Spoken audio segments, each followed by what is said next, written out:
Hey YouTube, today we have a rehab of a shelf find from an operator for a Stern Electronic Sounds Board 300. This was used in Lightning in addition to a voice synthesizer. I think that's a VS or VSU 100, but this might be a good rebuildable spare.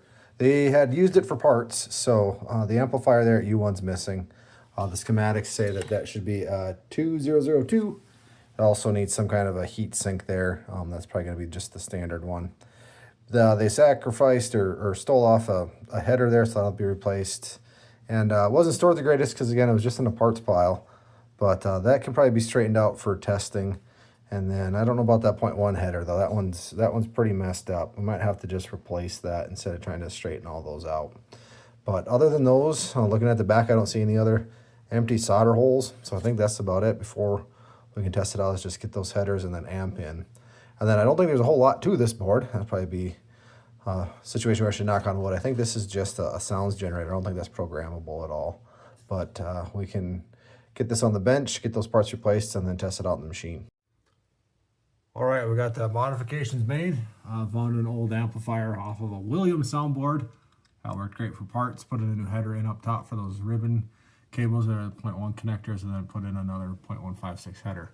Looking at the factory board out of this Lightning, the pin wiki talks about a modification, a trace modification that needs to be done to connect pin 5 here up to the top of C14.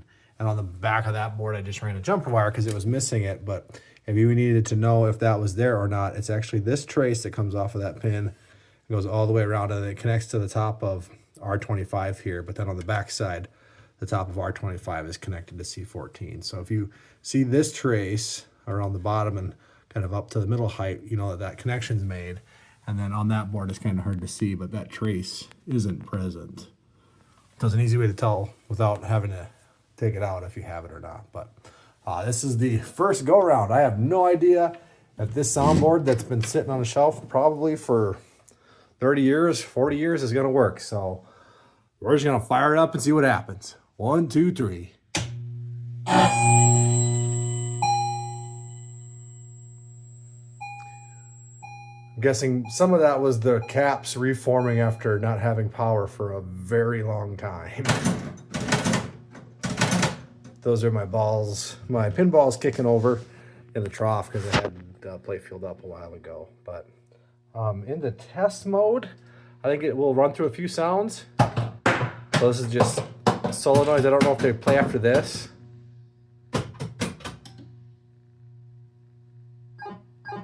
There we go.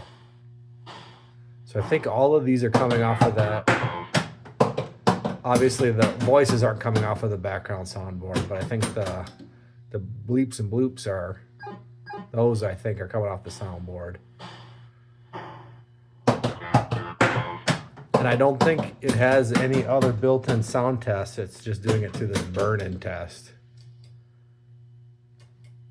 Little displays, solenoids. Yeah, I don't think you get any more sound tests. So I'm just gonna go to, what is it, 17? I can't remember on Sterns, but it'll eventually just reboot. We'll start a game and just see if the gameplay sounds seem normal. Also, if this board that's in the game right now works, I'm going to recap it. I think I had random ones here, but I know that Arcade Parts and Repair sells a $10 or $11 kit for all of these, but the axial capacitors here are getting harder to find because they're going out of production. And then I didn't even replace the headers on this one or the top one because they were actually pretty good from the factory. Touch up the solder on the back, things like that. But so probably, if the board that's in there now that we're rehabbing tests good, then I'll probably recap that and then call it a day. But we have no credits. Where's that? Okay, so that credit sound is good, and then let's just start it up. And then I have it set to background. I don't know if it's supposed to be driving rain. I think that's what they say on Lightning. So that's kind of that's actually, might sound weird, but that's normal. Those all sound normal. Try to play with one hand. Try to hit something with one hand.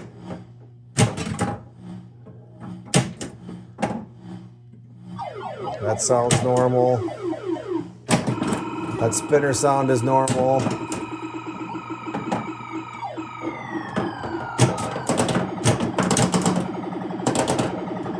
My slingshots flutter quite a bit. I need to look into that. That's annoying now.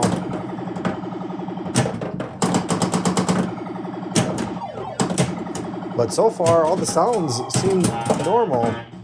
That's normal speech.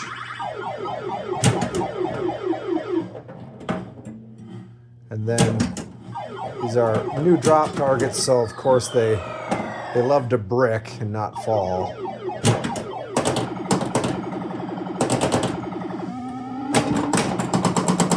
Oh, that's annoying. I don't know if I need to look at the caps on those or what. But this seems to be a working soundboard. I really want that drop target to go down.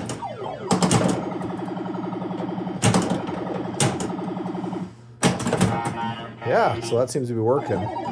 All those sounds are normal for lightning. So I think that board, it obviously had a jolt back to life with those capacitors, but I think it'll probably be better now. It does sometimes, even with the known working board, kind of do a weird screech right away, but then the blanking signal must hit it and shut it up. But we'll restart it here and see what it does. That's pretty normal.